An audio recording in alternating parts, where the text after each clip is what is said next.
ঘন কুয়াশায় দিনের আলোতে গাড়ির হেডলাইট জ্বালিয়ে চলা যেন নিত্যদিনের বিষয় হয়ে দাঁড়িয়েছে নয়াদিল্লিবাসীর কাছে। তীব্র ঠান্ডার কাঁপুনিতে সবচেয়ে বেশি বিপাকে পড়েছেন ভারতের খেটে খাওয়া মানুষেরা। কনকনে ঠান্ডায় ঠিকমতো কাজ করতে না পারায় পরিবারের জন্য খাবার জোগাড়ই কঠিন হয়ে পড়ছে তাদের। দেখা দিয়েছে ঠান্ডাজনিত নানা রোগ। ঠান্ডার মাত্রা অনেক বেশি হওয়ায় অসুস্থ রোগীদের সংখ্যা ক্রমেই বাড়ছে। এখানেই শেষ নয়, দৃষ্টিসীমা ঝাপসা হওয়ায় বিমান চলাচল বন্ধ রয়েছে জম্মু কাশ্মীরের শ্রীনগরে। ব্যাহত হচ্ছে দিল্লির উত্তরাঞ্চলের ট্রেন চলাচল। অর্ধশতাধিক ট্রেন ৬ থেকে ৮ ঘন্টা দেরি করে গন্তব্যে পৌঁছাচ্ছে বলে জানায় সংশ্লিষ্টরা। এ অবস্থায় দীর্ঘ সময় স্টেশনে অপেক্ষা করতে হচ্ছে যাত্রীদের। গেল ৩-৪ ঘন্টা ধরে আমি অপেক্ষা করছি।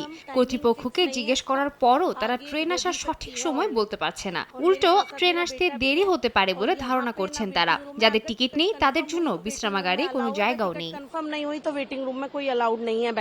টানা ৩ দিন ভারতের পূর্বাঞ্চলীয় রাজ্য বিহারেও বেড়েছে শীতের দাপট। এ অবস্থায় বিহার সহ অন্তত ১২টি জেলায় হলুদ সতর্কতা জারি করেছে আবহাওয়া অফিস। শৈত্যপ্রবাহ বইছে ঝাড়খণ্ড জুড়েও। গেল একদিনে বাঙ্কা জেলায় সর্বনিম্ন তাপমাত্রা ৫.৪ ডিগ্রি সেলসিয়াস রেকর্ড হয়েছে বলে জানা গেছে। বৈরী আবহাওয়ায় বয়স্ক ব্যক্তি ও শিশুদের সাবধানে থাকার পরামর্শ দিয়েছেন চিকিৎসকরা।